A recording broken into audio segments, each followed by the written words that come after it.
And welcome to another Premier Pundits podcast. It's Tuesday. It's not a Monday night. It's a Tuesday, and I'm joined by the fantasy doc himself. It's Rajpal Brar from 3CB Performance. It has been a while, my friend. I know Jason tried to fill my boots last week, and he done an admirable job. I bless him. But I'm back in the hot seat, and it's great to catch up with you again, Raj. How have you been, my friend? Oh, I'm good. Yeah, large boots to fill for Jason. Did his best. I've been good. Yeah, look, I know I'm talking to two Gooners, obviously you and Jason, big Arsenal fans. And following on from last week's discussion about your beloved, you were cautiously optimistic heading into that second leg tie against Villarreal. Obviously, the tie was finally poised. Arsenal needed a goal. We know the outcome of that. I mean, how does that, what are your thoughts now for, the remainder of the season and looking ahead now to the new campaign? Yeah, I think firstly, it tells us that the key issue going into that match was that Xhaka got hurt 5 minutes before the match in the pregame warmups. And he was going to be the main distribution channel from the first phase. And so that kind of messed up everything. The team got going, but a little bit too late. It is what it is. We didn't win. So, I mean, the key thing for me, of course, you want Champions League football or a chance at it, but it doesn't really change the scope of the project. It's a rebuild. For anyone who sees it with clear eyes, the team is rebuilding. And so it probably hits the funds, but in terms of the hope for the summer with the transfer signings, and those aspects, I think even the end of the season can be used almost as a bit of a ongoing assessment of what players you want to stay, how players respond, and which ones don't. And then also, trying to figure out which combinations and profiles work together and which ones you need. So I don't think the season is all lost.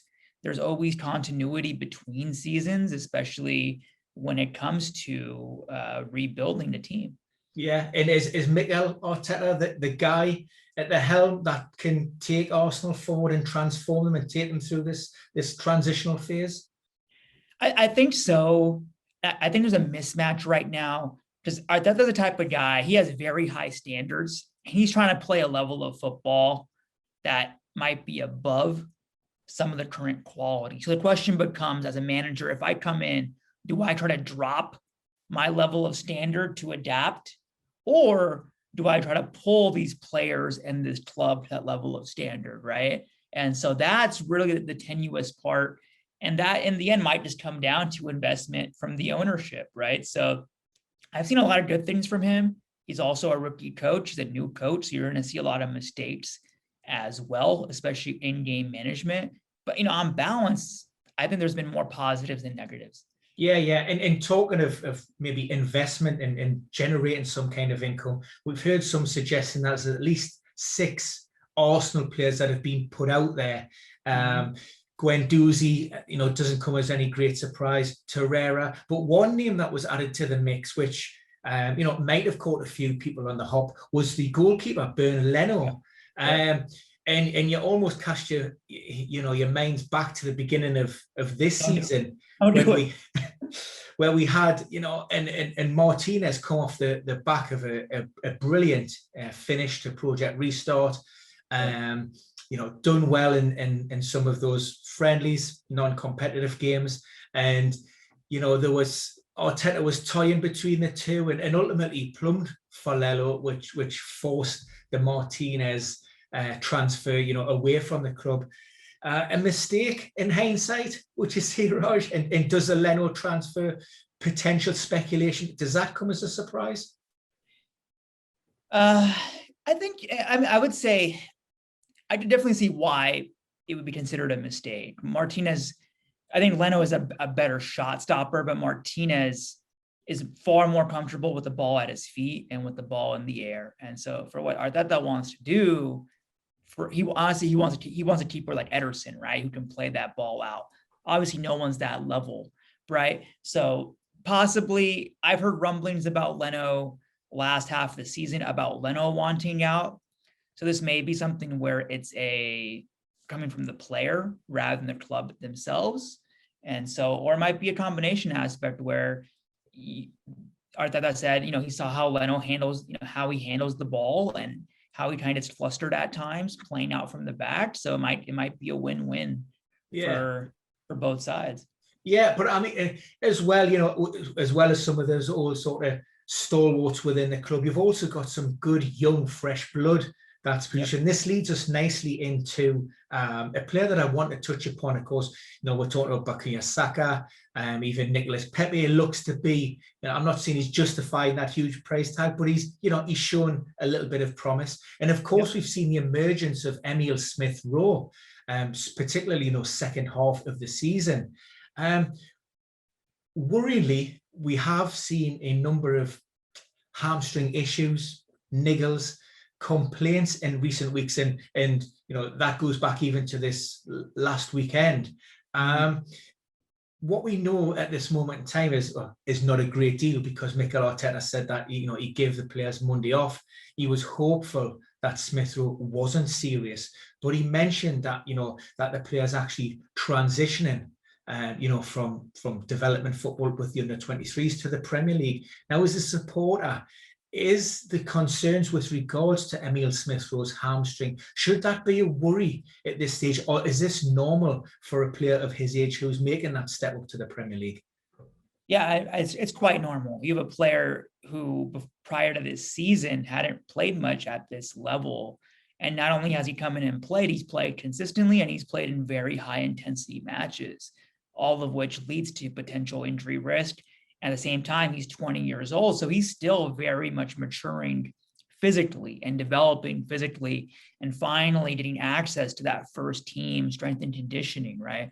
So it's that acclimation process. I always expect these types of soft tissue injuries, not severe ones, but little ones from these players as they're acclimating to all these factors. Yeah, because I mean, when we talk about Arsenal, when supporters talk about Arsenal, historically, you think the Jack Wilshers, the Aaron Ramseys, the Abu Dhabis, these players who, these chronic injury records, and they have so much potential and promise, but they never quite reach the mark because of the injuries. But, certainly from what we know of Emile Smith-Rowe, that there's nothing to worry about to that extent. But also, is it maybe a concern, or is this accumulation of the fact that maybe Arsenal haven't been performing that well, and Mikel Arteta has maybe been forced to play Emile Smith-Rowe maybe on more occasions that he would, ideally like to do so? I think that's certainly a possibility, right? He tends to be that talisman with his ability between the lines and ability to connect. I think, I don't know if he's overplaying, because as you know, right, they have the metrics of players in the red zone. They're likely not available, but he might be playing him and Saka a little too much. I think both have suffered from some fatigue during the final third of the season. Yeah, I'm glad you touched it. I'm glad you mentioned the word red zone, because I'm not sure if you've seen a report that came out within the last 5 or 6 days. It actually came out within 24 hours of the Premier League announcing that Manchester United had a triple game week. And this FIFPro report came out, and it highlighted the risk of players playing in what they call critical zone. And this critical zone suggested that any player playing at least 45 minutes within a game, and that doesn't have 5 days rest between games, is in that increased sort of critical zone. And they did the study of around about 250 players, and a lot of those sort of high-end, high-status players, the Bruno Fernandes, the Marcus Rashford, they were playing on average across a 3-year period. Almost 25%, a quarter of all of their games were played within a 3-day period. And on average, they were getting around about maybe 130 to 135 hours rest between games. Now, at the time of recording, Manchester United are actually kicking off against Leicester City. Ole Gunnar Solskjaer has made 10 changes for that game, which would be their third in less than 5 days. I think it's something like 4 days and 20 hours. Heading into this period for Manchester United, what are the worries and the concerns in terms of trying to manage player loads and to trying to keep them, fresh and available and injury free? Yeah, I mean, it's a massive concern. I mean, you do the best you can, like you said, a 10-player rotation for the game going on right now. So it's one of those, can you manage it? I feel like everyone after this week on their team, at least the important players, is going to be at a high risk. That's just, it is what it is. With that schedule, there's no getting around it. So you have to, do your best to walk that tightrope of risk reward. And so that's extremely difficult to manage. And rotation is going to be the only way to really do it. And you have to prioritize what games you really want to, win and what games you're willing to maybe lose points on. Yeah. I mean, a lot of the research that I had read, if they're looking at maybe protecting players and hoping for players to produce that optimal level of performance, you're looking at maybe that 48 to 72 hours. I was a little bit taken aback by the research that FIFPro had done. Maybe they're erring on the side of caution and saying we need 5 clear days, but from a physiological sort of aspect, is it the 5 days, or could it be a quicker turnaround as 48, or would the reality lie somewhere in between? It's likely somewhere in between, but it also depends on other factors. How intense was that game you were playing in, right? Not every minute is created the same. Not every game involves the same amount of sprints, right? The same tactics. So that comes into play. It also depends on the player. A player like Fernandez, who's one kind of later on in his career, so he's physically developed. And for him, these games are likely building his fitness rather than hitting his fitness, more so than younger players who aren't quite acclimated to that yet. And so there's so many other factors that we're not privy to, but that their training and sports science staff will have a better understanding of, and allows them to make better decisions. And obviously, I know you're an avid follower of the NBA in basketball, and they, playing a lot of games again in quick succession, quick turnaround. How are squads and rosters managed across in the NBA? And are those can similar principles maybe being brought across into the Premier League, or is it very much circles into square holes? I think to an extent. I mean, you're seeing in the NBA now, you're seeing more rotation of players where guys, if they have any nagging injury or even like a potential injury, they'll get listed on the injury report, and therefore they can be held out if needed. And so you might see some reductions in minutes as the season go on, but there are some major differences. Obviously in the NBA, each game during the normal season doesn't count as much, right? Because you're playing towards the playoffs, whereas with football, it's far different. Also, you can make substitutions in game to be able to load manage players better in game. You can limit how long they're out on the court for, whereas, of course, again, in football, you're not able to put a player back on, obviously. So I think some of the principles are there, but there are some key differences that really limit the amount of load management you can do in football versus the NBA. Yeah, and load management feeds us into the final point I'd like to make, and this is purely from a selfish perspective. Newcastle, great win on Friday night, but bittersweet. The club announced on Tuesday that their leading scorer, Callum Wilson, will miss the remaining 3 games of the season. Now, the extent of the problem hasn't officially been released. But what I am being told is there is concerns that it could be maybe an avulsion injury for Callum Wilson, and the decision will be made maybe over the next 24 to 48 hours on whether the striker needs surgery. Now, if, worst case scenario, if we're looking at surgery for Callum Wilson due to that avulsion injury, in your sort of medical opinion, what would we be looking at as a potential to see maybe Callum Wilson return to play? Yeah, typically considering obviously the surgery, also his recurrent hamstring injury, so they might want to be a little more conservative with his rehab. I'd be looking at, 3 to 4 months would be my timeline. Reasonable, I think fair expectation would be right around there.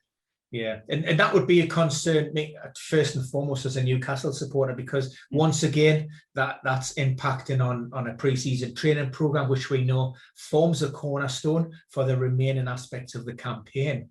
I know, Callum was managed fairly sensibly in his return to play, and there were a couple of performances off the bench, building up minutes. He was even held back in return from that match day squad initially, and it helped with Joe Linton being in fairly decent nick.